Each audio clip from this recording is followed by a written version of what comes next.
말씀 듣고 갑자기 이 책에서 제가 굉장히 좀 주목했던 부분이 있는데 101쪽에 보면은 중국에 가신 적이 있다면서요. 90년대 중반에. 근데 그 중국에 있는 유명한 대학의 교수가 그 이제 한국은 일본의 식민지 시기를 겪었기 때문에 경제 성장을 했고 중국은 일본의 식민지를 겪지 않았기 때문에 우리가 경제 성장을 못 이뤘다.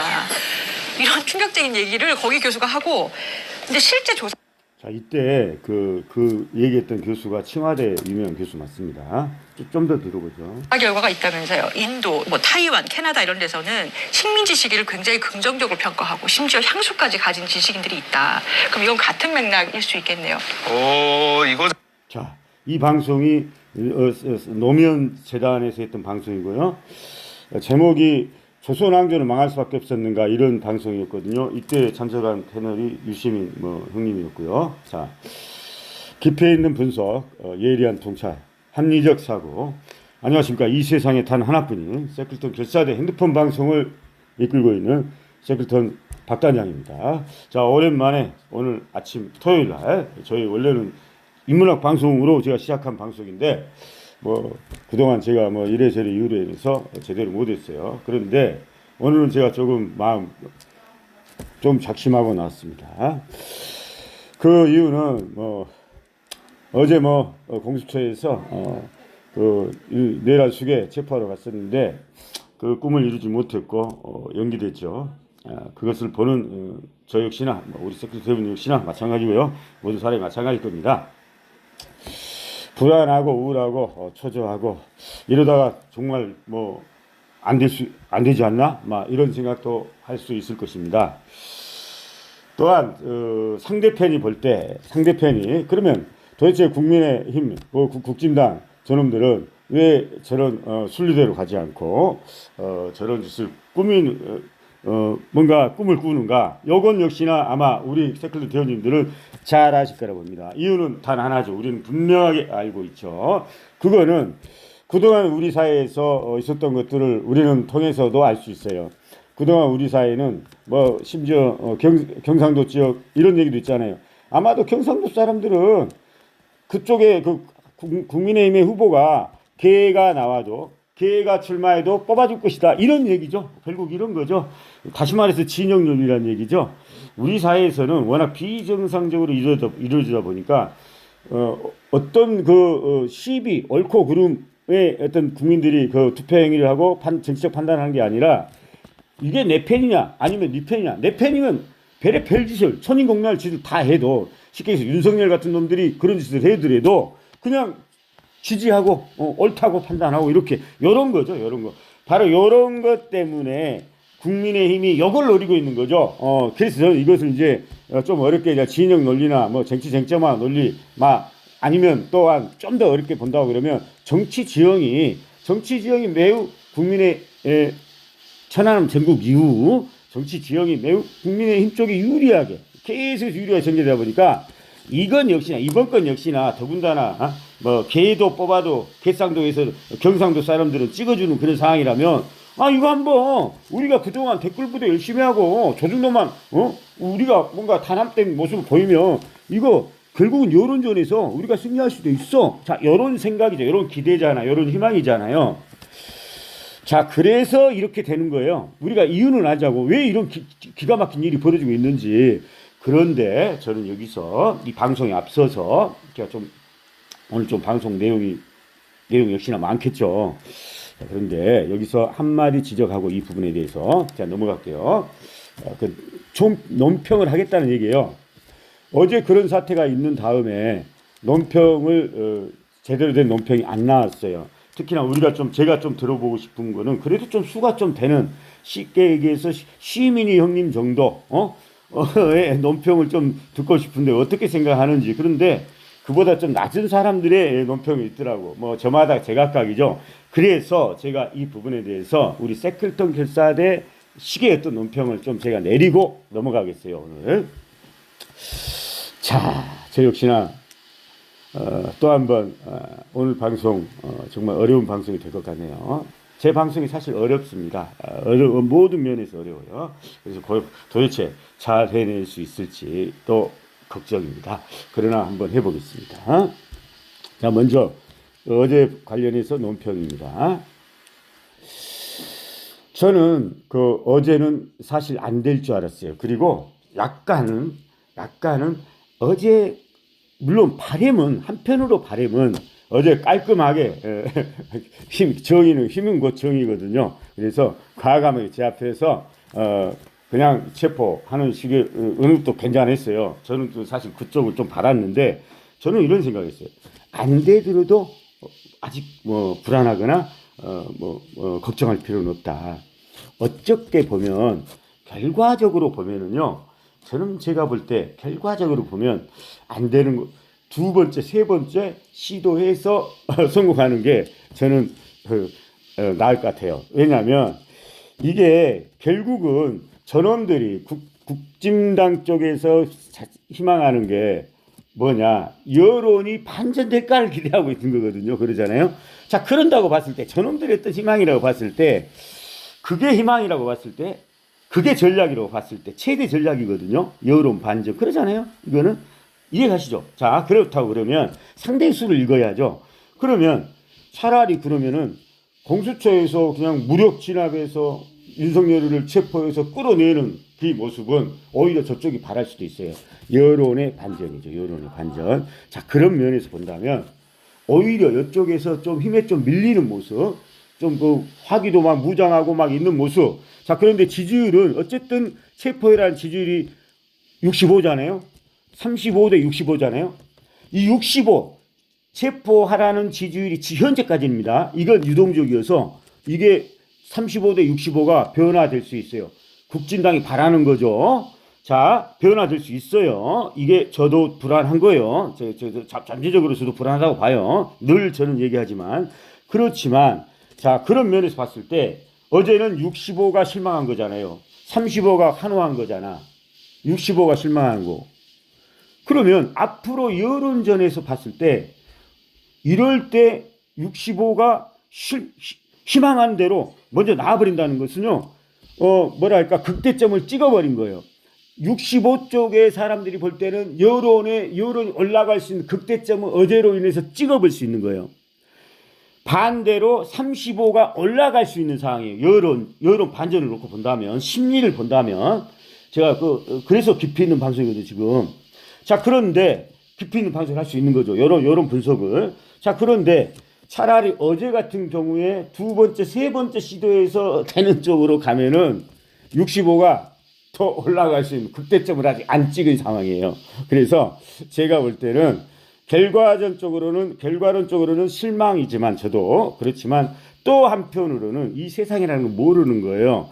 또 한편으로는 오히려 그게 오히려 나을 수도 있는 결과가 나올 수도 있다. 저는 이렇게 봅니다. 그래서 좀 더 지켜봤으면 좋겠습니다. 그래서 너무 불안하거나 우울하거나 그러실 필요 없다는 거예요. 두 번째, 또 왜 그러냐면 저는 그래요. 저는 어쨌든 간에 보세요. 국진당이 제대로 된 세력이라면 국진당이 조금 생각 있는 비정상적인 어떤 그 국가 시스템, 그동안 어떤 우리 사회가 정상적인 가운데 국진당도 있고 민주당도 있고 이런 상황이라면 이번 건은요, 이렇게 하면 돼요. 순리대로. 자, 이거는 누가 보더라도 이거는 윤석열이가 잘못한 건, 대실수한 건 사실이잖아요. 그간에 국유 유튜브나 받거나 잘못된 판단 또는 윤석열이란 인간 자체의 어떤 결함 이런 걸로 인해서, 그래서 이럴 때는, 그리고 더군다나 국힘당 입장에서는 윤석열이 외부 인사잖아. 더군다나 아주 명분도 좋잖아요. 그러면 어떻게 보면 홍준표 말대로요. 어떻게 보면 국힘당은 외부 인사, 한동훈이라든가 윤석열에 의해서 망한, 이렇게 핑계를 대버리면 돼요. 어쨌든. 자, 그러면 이 기회에 깔끔하게 갈라서는 어떤 그런 전략, 버리는 전략으로 가서 일단 국민의 어떤 편의 얘기를 그냥 들어주는 순리대로 이렇게 해서 그냥 탄핵시켜요. 이참에 그냥 손절해요. 윤석열. 자, 이렇게 해서 나중에 가면 이제 그렇게 되면은 이제 조기 대선 할 거 아닙니까? 이 조기 대선에서 승부를 보는 전략이 저는 국힘당이 가야 할 최선의 전략이라고 봐요. 원래 그랬어야 됐어요. 그런데 기회를 놓쳤죠. 어쨌든 간에 그 놓친 이유를 제가 말씀을 오늘 방송을 하려고 이런 장황하게 지금 제가 다른 쪽 각도에서 그래서 제가 오늘 방송의 자료를 어제 공수처와 관련한 어떤 논평들 가지고 제가 나오지 않고 어떻게 보면 엉뚱하게도 지금 노무현재단에서 뭔가 우리 한반도 우리 한국과 관련한 조선과 관련한 어떤 그런 얘기를 엉뚱하게 가지고 나온 것은 그런 의미가 있어요. 그래서 이 상황을 우리는 좀 더 예리하게 좀 더 폭넓게 역사적으로 좀 통찰하자는 거죠. 제 얘기는. 그래서 이런 방송을 기획한 거고 저는 지금의 우리나라 사람들이 알아야 될 게 하나 있어요. 지금의 이런 윤석열 이런 사태를 우리가 맞는 것은 그냥 단순하게 윤석열의 어떤 개인에 의해서 어떤 또라이 같은 놈에 의해서 그냥 갑자기 이렇게 우발적으로 이렇게 나온 그런 사건이 아니에요. 이거는 그동안 우리 사회가 이거는 통찰을 그래서 저기 삼국시대부터 뭐 너무 깊으니까 그거는 최소한 조선시대부터 우리 사회를 통찰할 수 있는 폭넓은 어떤 그런 어떤 역사 인식과 어떤 그 팩트적인 어떤 관점에서 자 이렇게 계속해서 종합적인 어떤 그런 통찰로 봐야 된다고 봐요. 자 그런다고 그러면 이거는요 그동안 우리 사회 내부에서 말은 안 했지만 지금 한국이 지금 망한다는 것도 마찬가지입니다. 이미 그 전에 한국은 이런 신호가 곳곳에서 나왔어요. 이게 단지 이제 우리나라 사람들이 모를 뿐이지. 그리고 또 그런 부분을 모르기 때문에 여기서 대한민국이 반등하고 여기서 뭐 1월달 반등 있을 수도 있어요. 자 그렇지만 어쨌든 저는 결국은 한국은 망할 수밖에 없는 길로 갈 수밖에 없다. 자 이렇게 보는 것은 통찰의 깊이가 틀리기 때문이에요. 자 윤석열 지금 한국의 어려운 어떤 그 상황뿐만 아니라 지금의 윤석열 사태 이런 건이 일어난 것도 결국은 그 전에 한국 사회의 어떤 모순이라고 그럴까 헤게몬이라고 그럴까 한국은 어쨌든 그런 사회였어요. 이거는 세클턴 결사대 박단장이 보는 시각이에요. 자 그렇기 때문에 이거는 그래서 와서 결과적으로 윤석열이라는 사람이 나올 수밖에 없었다. 그건 어쨌든 나올 수밖에 없었어요. 시기의 문제일 뿐이에요. 만약 윤석열이 안 나타났어도 또 어떤 사람이 나타났다. 어떻게 보면 윤석열이 빨리 나타난 거다. 어떻게 보면 매도 빨리 났다고 저는 심지어 이렇게까지 봐요. 자 그래서 이거는 뭐랄까 하나의 결과물이다 라고 봐야 된다. 자 또 한편으로 자 그러면 이제 앞으로 이제 우리는 세클턴 결사의 대원님들은 앞으로 어떤 생각을 가지고 이 사태를 맞이해야 되는가 이 부분도 우리는 중요한 것 같으니까 절대로 저는 제가 볼 때는 불안하거나 우울하거나 그렇게 볼 필요는 저는 없다고 봅니다. 왜 그러냐면 보세요. 저는 분명히 얘기했어요.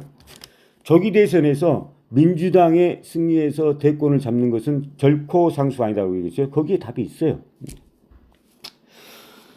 그러니까 지금 뭐 국가적으로도 보면은 지금 뭐 1월 달에 주가가 좀 시작이 좀 좋잖아요. 자, 이거는 뭡니까? 왜 그래요? 이거는 그러더라도 세상이 볼 때는 전체가 볼 때는 주식시장은 정확한 거잖아요. 주식시장이 볼 때는 그래도 국진당이 저렇게 개기고 이렇게 지랄을 하더라도 결국은 윤석열이 체포되고 자, 이 정권이 바뀌고 새로운 정권이 그것이 뭐 홍준표든 그것이 뭐 이재명이든 새로운 정권이 들어설 것이다 라고 보기 때문이에요.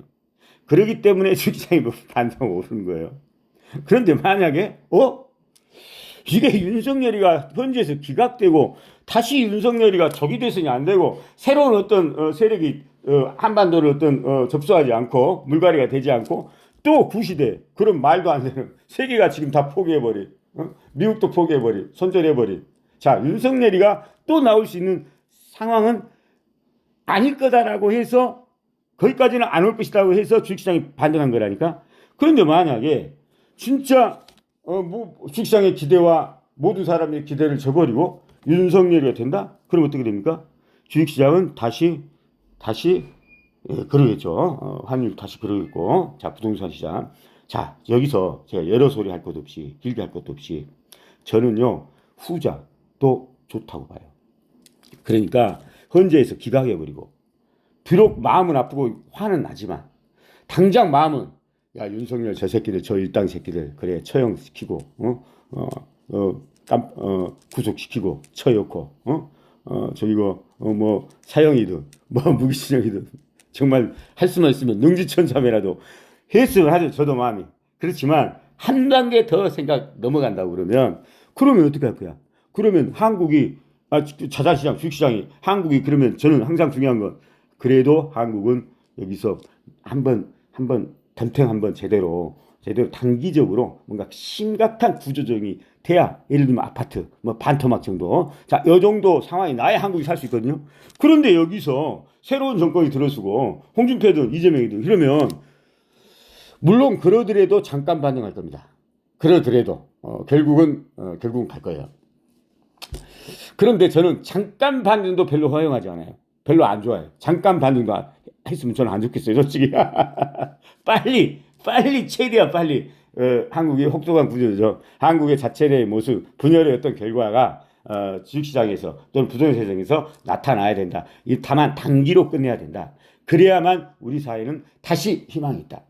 그렇지 않고 여기서 새로운 정권이 나와서 뭐 이재명이든 홍준표든 자, 막 이렇게 된다고 그러면 이게 구조적이 지연될 수 있고요. 자율시장이 좀 더 오를 수 있어요.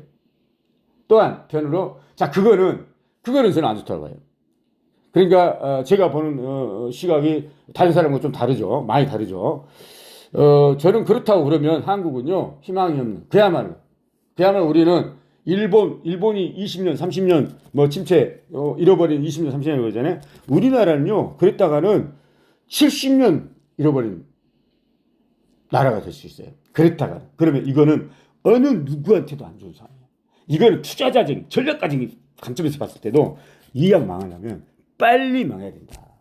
저는 이렇게 보기 때문에 두 번째 그러면 여기서 헌재가 기각되고 다시 윤석열이가 살아난 것도 괜찮다. 예. 만약에 그랬다가는 어떻게 됩니까, 여러분들?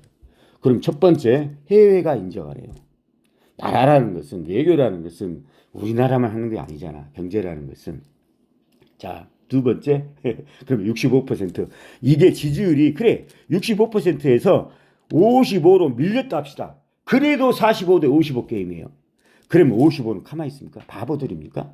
지금 20, 30대 저 여자들 데모한 애들이 그냥 바보들이에요? 한순간에 하지는 않을 거예요. 자, 그러기 때문에 이거는 도저히 용서할 수 없는 상황이 되는 거죠. 받아들일 수 없는 상황이 되는 거죠. 양 진영이. 그러면 우리나라는 이대로 여기서 폭삭입니다. 해외 다시 다 떠납니다. 1월 달에 들어왔다 내국에서 다 떠나요. 자, 이걸 일단 먼저 좀 말씀드리고 싶어요. 그래서 저희는 결론적으로 이래도 저래도 괜찮다. 만에 하나 우리가 사람들이 최악의 그러니까 윤석열 싫어하는 쪽에서 최악의 수가 나온다 하더라도 우리 세클턴 결사대는 침착하게 춤을 한참 꿀꺽 삼키면서 미래 다시 한번 세상을 볼 수 있는 어떤 여유가 생긴다. 그렇게 봐야만이 라는 것을 먼저 말씀드리겠습니다. 자, 그리고 오늘 방송 지금까지는 서론이에요. 이 부분에 대해서 누군가는 제가 얘기를 좀 해줘야 될 것 같아서 우리 세클턴 결사대 식으로 세클턴 결사대 시각으로 제가 급하게 계속해서 말만 해서 제가 목이 마르네요. 오늘 방송 너무나 사실은 그 어마어마한 방송의 어떤 그런 내용을 제가 방송하려고 지금 나온 거거든요. 그러기 때문에 저도 긴장되네요. 자, 이것을 제가 도대체 잘 해낼 수 있으려나. 자, 그러면 마음 편하게 못하면 어떻습니까? 나중에 하면 되는 것이고 그래서 일단 제가 좀 마음이 편해야 됩니다. 하기 위해서는. 자, 여기 방금 그 토론에서 다뤘던 내용만 먼저 좀 살피면 지금 유시민 형님 나왔잖아요. 걸어 다니는 조중동. 우리 시민 형님은 대단한 형님이에요. 제가 인정하는 사람이에요. 걸어 다니는 조중동. 전체적으로 조중동과 한 사람이 싸우고 있어요. 어떻게 보면 지금 진보 진영, 지금 윤석열 싫어하는 진영, 우리라 할 수 있죠. 예, 어떤 이끌고 있는 어떤 전체 대장입니다. 물론 조국이도 있었어요. 제가 보는 견제에서는 아무리 다른 뭐 지금의 김민석이라든가 박지원이라든가 막 이런 사람이 뛰어나다 하더라도 그래도 그 사람들 다 판 것보다도 조국이는 컸어요. 제가 볼 때. 그런데 조국이가 지금 대장이 어찌 보면 대장이 지금 깜빵에 들어가 있잖아. 이 부분이 조금 저도 불안하기는 해요. 조국이가 좀 나와서 싸워줘야 되는데 조국의 그 던지는 말 한마디 한마디 또박또박 읽어내는 그런 것들이 오히려 굉장히 잘 먹히는 거거든요. 그거 저는 윤석열이도 참 왜 저렇게 중앙선관위가 선거 부정이다라고 하느냐. 그거는 조국의 그런 그 어마어마한 보이지 않는 그 조국 혁신당의 등장에 대해서 너무 과소평가하고 있는 것 같아요. 본인은 조국이가 너무 싫기 때문에 생각도 하기 싫겠죠. 그렇지만 사실은요. 그래서 야 이거 우리가 선거에 져서 억울해. 우리는 다 이겼는데 라고 생각하는데요. 선거라는 것은 일시의 어떤 감정에 의해서 막 이렇게 감성이 이게 참 선거라는 게 골 때리는 거예요. 그래서 이게 사실 좋은 게 아니에요. 우리나라 같은 경우에는요. 바로 이런 선거 제도를 갖다 보니까 그야말로 준비가 안 된 이런 대통령 일시의 어떤 인기 있는 자 간단하게 얘기하면 유재석 같은 놈이 출마해도 우리나라 같은 경우 될 가능성이 높은 나라예요. 그런데 이거는요 사실 유재석이가 대통령 돼서 될 일이 아니잖아요, 여러분들. 그런데 왜 저는 우리나라가 이 부분을 좀 얘기를 하고 싶냐면 먼저 오늘 방송과 좀 빗나간 얘기인데 결국은 제가 해야 돼요. 왜냐 저는 한국이 망할 수밖에 없다고 했잖아요. 그렇다고 그러면 이유가 있을 거 아니에요. 아직 방송 제가 안 했잖아요. 그것 중에서 하나가 정치제도 있어요. 우리의 적국은 중국이잖아요. 어차피 지금 이제 과거에 일본, 현재 한국, 미래 중국. 지금 세계는 이렇게 가고 있어요. 지금 이쪽 아시아 이쪽은 태평양 이쪽은 다시 한번 과거에 일본, 현재 한국, 미래 중국. 일본에서 한국, 한국에서 다시 중국 이렇게 가고 있어요. 크게 볼 때는. 자 그렇다고 그러면 앞으로 우리가 싸워야 할 나라는 적국은 중국인 것은 분명하죠. 이렇게 봤을 때 그럼 중국과 우리가 상대적으로 비교하죠. 그 중에서 여러 가지 비교해야 되죠.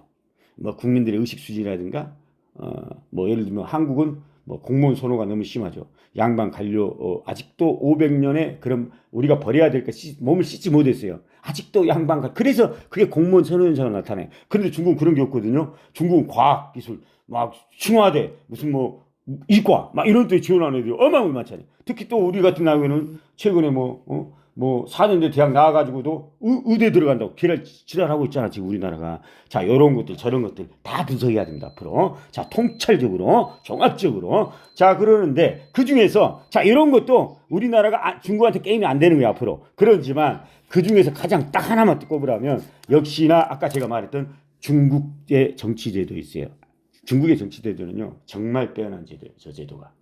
그러니까 그러면 미국은 그동안에 민주주의를 이끌어 왔는데 저렇게 잘 살지 않느냐 박사장님. 미국은 그럼 뭐야 이렇게 얘기하셨잖아. 그런데 미국은요 예외적인 나라예요. 미국이란 나라는 금융에서 진짜 달러 패권을 해서 골 때리기 도저히 이해할 수 없는 보통 사람 상식 이해할 수 없는 그러니까 아주 특별한 나라죠. 특별한 나라죠. 예외적인 나라죠. 그러기 때문에 미국이 저렇게 부강하고 지금 강한 거지. 다시 말해 달러 패권 때문에 강한 거예요 한마디로. 그러지만 정치제도가 좋아서라고는 할 수 없어요. 물론 미국인들한테 맞을 수는 있어요. 어쨌든 중요한 우리나라잖아요. 우리나라한테는 안 맞아. 중요한 것은 우리나라 같은 나라한테 지금 미국의 양당 제도 이거 했다가는 분열만 키울 뿐이요. 극대화시켜. 우리 그냥 망해버려요.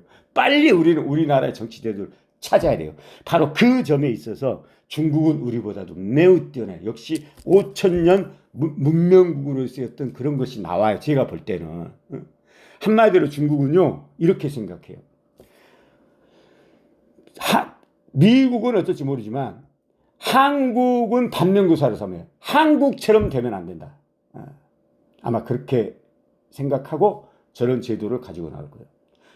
중국 같은 나라에서는요 우리나라 예를 들면 노무현이 뭐 싫다고 좋다고 해서 그런 개념이 아니에요. 우리나라로 말하면 한순간에 어떤 인기에서 노무현 뭐 윤석열 마찬가지고 자 이렇게 해서 대통령 된 거예요. 그런데 정치 기반이 없잖아요 이 사람들이. 그런데 중국은요 이런 사람이 나올 수가 없어요. 정치 제도 자체가. 그래서 아주 빼어난 사람들이 사실 정치 조작해요. 우리가 인정을 하기 싫지만 여러분들이 볼 때는 우리나라 사람들이 볼 때는 시진핑 왜 시진핑 박당장 칭찬하지? 아니에요. 그건 시진핑을 우리는 따라갈 수가 없어요. 시스템 자체가. 그러니까 중국에서는요 이상한 사람이 갑자기 나올 수가 없어요. 제가 자꾸 얘기하는데 우리 외교 있잖아. 우리나라에서 외교 부장에서 왕이 중국에는 왕이가 딱 있잖아. 그럼 우리나라에서 이제 이놈도 가보고 저놈도 가보고 그러잖아. 게임이 안 돼요. 앞에 가서 얼굴로 쳐다보기 그 광채를 힘들 거예요. 쉽게 얘기해서 왕이 같은 경우는요 언어만 7개국을 써요. 장난 아니에요. 외교 중국의 외교를 담당한 왕이 부장 있잖아. 여러분들 왕이 부장하는 얘기 보세요. 외교관에서 외교에 대해서 왕이 부장이 딱 얘기할 때 보세요. 얼마나 정확합니까? 여러분들 보더라도 얼마나 뭐랄까 느껴지지 않아요? 저는 그게 느껴져요. 야 우리 외교관들이 잽이 안 되는구나. 그거는요 비단 외교뿐만 아니에요. 저기 시진핑부터 그래요. 이거는 인정해야 돼요, 여러분들이. 이런 부분에 있어서 우리는 안 돼요.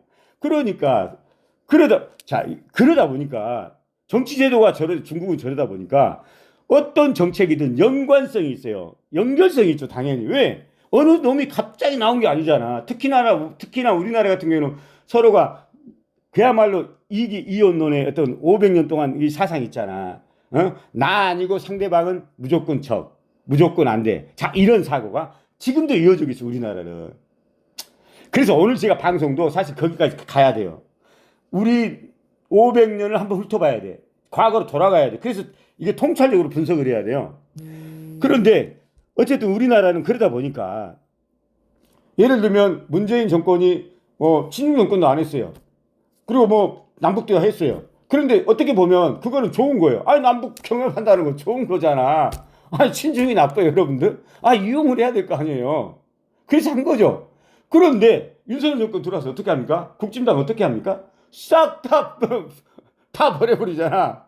그러니까 이게 나라 발전적으로 놓고 본다면 5년 동안 투자를 했는데 그게 전부 다 제로가 되는 거예요. 이게 얼마나 낭비입니까? 우리는 계속 그럴 수밖에 없어요. 그래서 어쩌면은요, 윤석열이가 북한이 싫다기보다는 물론 싫을 수도 있겠죠. 이제 그 윤석열 수준으로 놓고 봤을 때는. 그런데 그거라기보다는 단지 문재인이가 했기 때문에 싫은 거예요. 그게 더 정확할 수 있어요. 자, 그런다고 그러면 우리나라가 어떻게 되겠어요, 여러분들? 뻔하잖아요? 우리나라의 장래는? 간단하게 아주 말해서. 그런데 중국의 정치대에서는 그런 것이 있을 수가 없어요. 다 연결되어 있어요, 걔들은. 그래서 과거에 정부에서 했던 것도 계속해서 그런 싸움이 없죠. 쉽게 해서 분열이 없죠, 중국은. 자, 이런 어떤 뭐랄까 한국에 비해서 엄청난 장점을 가지고 있죠. 거기다가 여러분이 대충 아시잖아. 국민의 의식 수준도 보면은 우리는 그래서 내가 얘기했잖아. 공무원 선호현상이 그냥 한순간의 얘기가 아니라 500년 동안 우리가 삭힌 오래된 겁니다. 이런 것들이 지금 나오고 있잖아. 왜 나와요? 왜 나와 그러면? 왜 조선시대에 그런 못된 것들이 지금 다시 나오고 있어요? 왜 그래? 그건 제가 첫 번째 방송에 했어요. 그거는 우리 자체의 어떤 역량에서 우리가 이렇게 근대화를 합시다. 오늘날 이렇게 한국이라 합시다. 한강의 기적. 다 같이 마찬가지예요. 자, 오늘날 이런 삼성전자 세계 10위권의 경제 대국을 이뤘다면은 그거는 확실해요. 그거는 우리 깨끗이 씻었다. 이렇게 할 수 있어요. 그런데요. 아쉽게도 안타깝게도 우리나라는요. 그걸 해내지 못했어요. 자체 역량으로 해내지 못했다고요.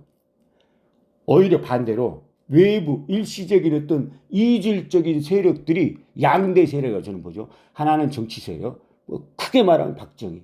하나는 경제 세력, 크게 말하면 삼성전자. 자, 이 세력들은요, 완전히 일본에서 나온 세력들이에요.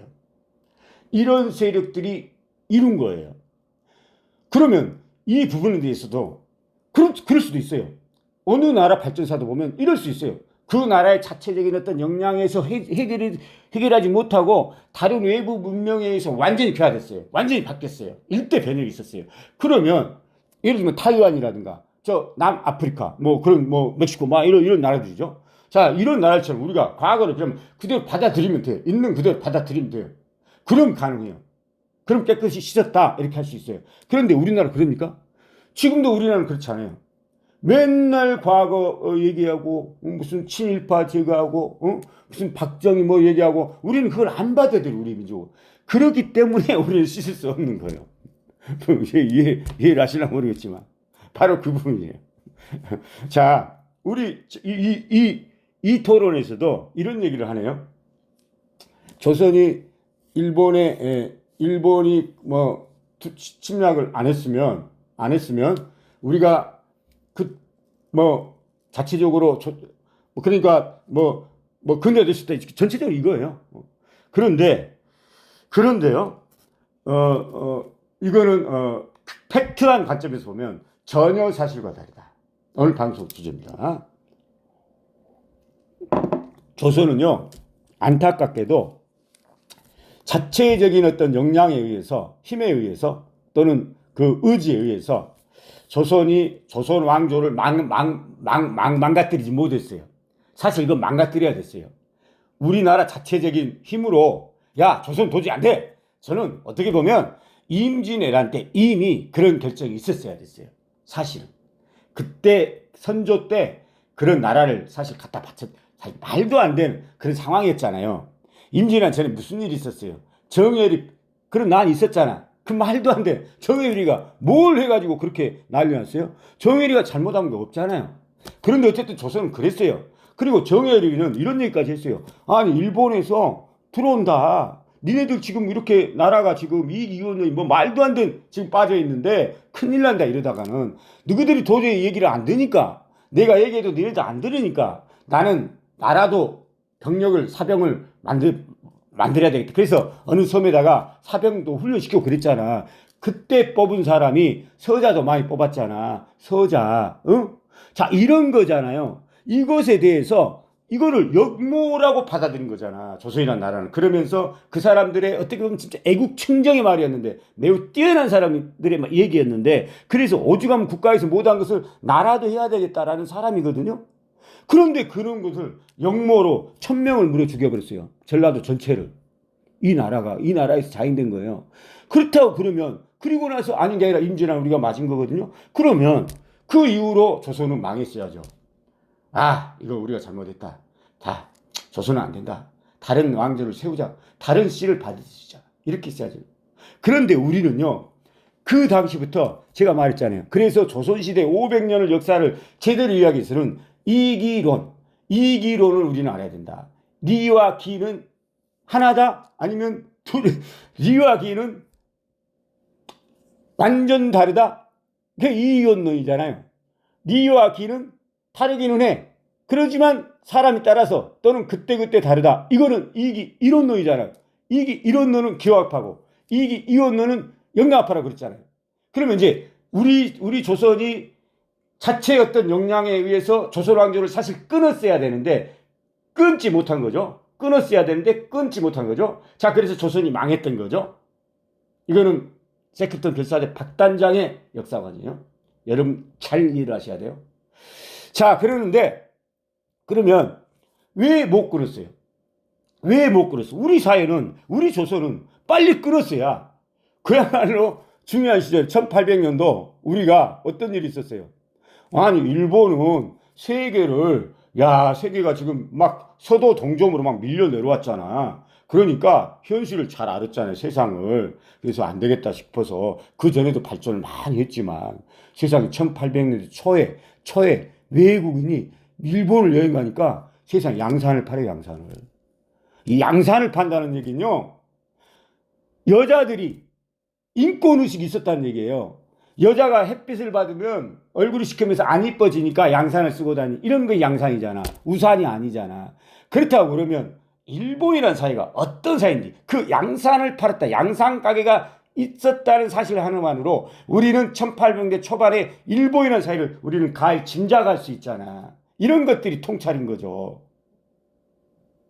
자, 그런데 우리 조선은 어땠어요? 그리고 그 시절에 일본은 어땠어요? 아니, 쉽게 얘기해서 한마디로 간단하게 얘기해서 우리 조선에서 그야말로 자기 집권 세력들이 마음대로 헤쳐먹기 위해서 왕을요, 글자로 모를 왕을 강화도까지 가서 뽑은 나라, 그게 철종이라. 어떻게 보면 조선이란 나라는요, 결국 철종은 조선이란 나라에 어쩔 수 없이 나올 수 있는 총체적 결과물이다. 철종이 나온 것은 뿐만 아니라 해방 이후, 조선, 이건 조선이에요. 해방 이후 다시 한국이 건국이 됐죠. 또 한편으로 어쩌면 해방 이후 윤석열이는 똑같은 논리로, 조선시대 똑같은 논리로 총체적인 70년의 결과물이 윤석열이다. 이렇게 봐야 돼요, 한국 역사는. 왜? 그럼 해방에는 왜? 조작의 역사거든. 조작의 역사거든. 모략의 역사거든. 조작이라는 것은 모략입니다. 모략이라는 것은 팩트를 기반하지 않는 거예요. 예를 들면 천안함 같은 거 저질러서 이거 팩트가 아니잖아. 그런데 천안함을 저질러 놓고 남북관계를 하려고 그러고 뭐 정치를 하려고 그러니까 문제가 되는 거죠, 이거는. 왜? 아니, 기반 자체는 팩트로 해야 될 거 아니야. 그런데 우리나라의 메인스트림한 놈들이 벌써 팩트를 기반하지 않고 거짓, 조작, 모략에 기반하기 때문에 이런 사람이 결과적으로 나올 수밖에 없는 거죠. 다시, 자, 조선으로 다시 들어가겠습니다. 자, 우리는 이익이혼론에 의해서 그 이익이혼론 사상이 뭡니까? 아니, 이익이혼론은 이런 거잖아. 리와 기는 다르다. 리는 우리 임금한테는 쉽게 얘기해서 리가 있다. 그렇기 때문에 임금은 대단한 어떤 존재다. 그렇기 때문에 이런 사상 위에서는요, 역성혁명이 잘 안 돼요. 우리 조선의 자체적인 모순을 못 끊고 우리가 조선 왕조를 자체적인 힘에 의해서 끊었어야 되는데 끊지 못하는 것은 500년을 관통한 이익이혼론의 사상에 빠져 있었기 때문에, 전체가 빠져 있었기 때문에 우리는 못 끊었던 거예요. 조선 왕조를 사실은 조선 왕조를 우리 자체적으로 끊었어야 되는데 못 끊었기 때문에 오늘날 우리 조선이 있었다. 저는 이렇게 보는 사람이거든요. 자, 그런데 그걸 누가 끊어줬어요? 문제는 여기까지만 오늘 일부 합시다. 그걸 우리가 못한 것을요, 일제가 끊어줬어요. 일제가 끊어줬어요. 우리가 했어야 되는 것을 일제가 끊어줬어요. 이게 가장 큰 틀이에요. 그 다음에 세부로 이제 들어가자고요. 자, 그리고 어쨌든 간에 방송에서 나왔기 때문에, 자, 만약에 일제가 못 끊어줬으면요, 그러니까 쉽게 한마디로 말하면 한국의 근대화는, 그 근대화 개념이 부정적일 수도 있고 긍정적일 수도 있겠죠. 사람에 따라서는 뭐 자연론자들은, 환경론자들은 차라리 근대화 안 한 것이 낫지, 개발 안 하고 상강 그대로 놔두고, 그러면 왜 인류가 있어요? 그런다고 그러면 어차피 근대화는, 문명은 자연과 문명의 조화, 이게 사실 이상이잖아. 인간의 존재 이유잖아. 인간이 자연만 그대로, 그러면 그게 동물이지 뭐야. 물론 친환경론자들은 이렇게 생각할 수도 있죠. 그대로 개발하고 놔두고. 그렇지만 자연과 문명의 조화를 통해서 뭔가 발전할 때 그게 우리 인간 인류인 거죠. 그렇게 봤을 때는 근대화 개념은 굉장히 긍정적인 개념이에요. 부정적인 개념보다도. 자, 이걸 인정해야 돼요. 그런다고 그러면 어쨌든 중요한 것은 우리 조선을 끊지 못하는 한 우리는 근대화를 못했어요. 사람들은 말도 안 돼. 방금 그 시민영님도 단점이 이런 것들이 그 팩트거든요. 이런 것들을 인정해줘야 돼요. 그런데 이걸 자꾸 부정해요. 그리고 우리 조선시대도 일제가 아니었으면 우리가 조선이 안 망할 수도 있었다. 우리가 우리 자체적인 근대화 할 수 있었다. 요게 근대화 맹하론이거든요. 싹이 텄다. 이런 얘기인데 일절 없어요. 그거는 팩트가 아닙니다. 우리는 한마디로 일제가 조선왕조를 끊지 못했으면 우리는 근대화 상상도 못하겠습니다. 자, 그걸 일제가 끊으신 거예요. 자, 그리고 여기 보면 뭐 칭화대 교수도 이런 얘기 하잖아요. 자, 조선은 일제 식민지를 겪었기 때문에 역설적이게도 약간 역설적이죠. 자, 때문에 근대화가 됐고 발전을 했고, 우리 중국은 아쉽게도 안타깝게도 그러지 못하는 것은 칭화대 유명한 교수한 얘기고요. 이거는 팩트입니다. 우리가 짱깨 교수라고 해서 그렇게 이거는 팩트는 팩트인 거예요. 인정할 건 인정해야 돼요. 뿐만 아니라 좀 받쳐주는 것이 뭐냐? 그러면 다른 나라 보자. 그래서 얘기하고 있잖아. 아니 진짜 그래요? 타이완이라든가 다른 나라들은 다 그렇게 생각해요. 우리만 그렇게 생각 안 하는 거예요. 우리만. 그러면 다음 2부에서 도대체 그러면 무슨 얘기인가? 도대체 이 얘기가 박 단장의 이 오늘 방송이 도대체 우리 박 단장이 무슨 얘기를 하려고 우리가 우리나라에서 교육받은 것으로 본다고 그러면 이해가 안 가는 방송이잖아 지금. 응? 자 보세요. 여기 이 방송도 제가 얘기할게요. 잠깐만 얘기할게요. 이것까지만 하고 이제 끝낼게요. 좀 길을 길더라도 자 뭐라고 나오냐면요 이렇게 나오더라고요. 자 일본이 일제가 항만, 도로, 하천, 뭐 다리 이런 거 놔주고 개간하고 바꾸고 자 뭐 저기 그 우리 안태로 말하면 사실 그 방파제 같은 거 대한민국 전체 섬 전부 다 개간 사업 이런 것들은 일제 때 있어요. 여러분들 착각하면 안 돼요. 우리나라는 그런 거 안 해요. 조선은 그런 거 안 한다니까 이 사람들아. 자 이게 팩트예요. 자 우리 혜택을 받고 있잖아. 암태도 그 마명리 방조제 때문에 암태가 부유촌이 됐어요. 그전에 겁나게 가난했어요. 이거 팩트입니다 여러분들. 자 그런데 그러니까 그 마음도 있다는 얘기죠. 팩트적으로 봤을 때는 누구도 그런데 그런 생각을 안 하잖아요. 우리나라 사람들은. 자 제가 그러잖아요. 정정당당함이란 사실을 인정하는 것부터 출발해요. 그냥 인정해요. 그게 정정당당함이에요. 내가 축구장에서도 항상 내가 불만이 있어요. 뭐가 불만이에요? 사람들이 인정을 안 해요. 아니 능력 있고 뛰어난 사람이 있으면 남자답게 인정. 저는 그렇지 않아요. 저는 조금이라도 능력 있는 애들 바로 불러요. 그래 굉장히 칭찬해요. 초등학교 언제부터 축구했니? 제가 물어보는 사람이세요. 그리고 저는 항상 키워줘요. 왜? 능력 있으면. 그런데 우리나라 축구 보면 제가 가장 마음에 안 드는 게 그거를 자기들의 어떤 유신이라든가 왜 그런지 모르겠어요. 어쨌든 아이가 씹어요. 안 키워줘. 맨날 뒤에서 뒷담화가. 그게 저한테는 매우 안 좋은 거예요. 그건 정정당당한 거 아니잖아요. 정정당당해야지 사람이. 그게 나쁜 게 아니잖아요. 그게 인정한다는 게 나쁜 거예요. 부정적인 개념이에요? 아니잖아요. 그걸 통해서 발전하면 되잖아. 자, 이 사람이 뭐라 하느냐. 일제가 항구를 해주고 도로를 건설하고 항만을 만들고 그거는 첫 번째 물건을 장사 속에서 물건을 시장을 넓히 팔기 위해서 팔아먹기 위해서 자 이렇게 얘기하고 두 번째는 군수기지를 만들기 위해서 이렇게 얘기해요. 야 이건 보세요. 이 두 개가 왜 얼마나 틀리냐면 보세요. 팩트적인 관점에서 자 조선을 이거는 무시한 거예요. 조선을 모르는 거예요. 조선이 그러니까 항만을 건설하고 도로를 해준 것은 상품을 팔아먹기 위해서 그러니까 자기들의 이익을 위해서 착취를 해서 결국은 착취를. 그런데 조선이 돈이 있어요? 여러분 조선이란 나라 백성들이 당시 전혀 모르네. 조선이 어땠는데 세상에 팔 게 없어가지고 세상에 한국 조선을 도로를 닦아주고 뭐 이렇게 해줘요? 팔아먹으려고 지랄하고 자빠졌네. 진짜 내가 이런 사람들이 무슨 학자고 그렇습니까? 그리고 군수기지? 자 이거는 상식적으로 생각해야 돼요. 어쨌든 우리는 침략이라고 그러잖아. 일제가 침략했다고 그러잖아. 자 좋습니다. 침략이라는 단어 써요? 자 그러면 침략적 관점 그 단어의 관점에서 보면 그럼 침략한 나라는 적이잖아. 적국이죠. 적국을 침략한 거잖아. 그런데 적국에다가 그렇게 도로를 정비하고 군수기지를 만들어요? 모순이잖아 이거는. 침략한 나라 적국한테 어떻게 군수기지를 만들어줍니까? 군수기지가 있는 것도 허물어버려야죠. 깨부셔버려야죠 여러분들. 그러지 않습니까? 상식적으로 조금만 생각하자고 우리가. 응? 왜 이렇게 한쪽의 사고만 가지고 그렇게 함몰해서 판단을 하냐고. 자기 입장에서만. 상대방 입장에서 생각해야 될 거 아닙니까? 그렇게 봤을 때 이거는 모순이잖아. 첫 번째 상품을 팔아먹기 싫어. 두 번째 군수기지를 만들기 다 모순이잖아. 그렇지 않아요? 제 얘기가 틀렸습니까? 자 제가 이해가 안 가신 분은 2부 들으십시오. 제가 깔끔하게 설명을 해드릴 테니까. 자 그럼 여기서 일단 44분이니까 너무 지금 길어요. 자 여기서 1부 마치도록 하겠습니다. 그럼 수고하셨습니다.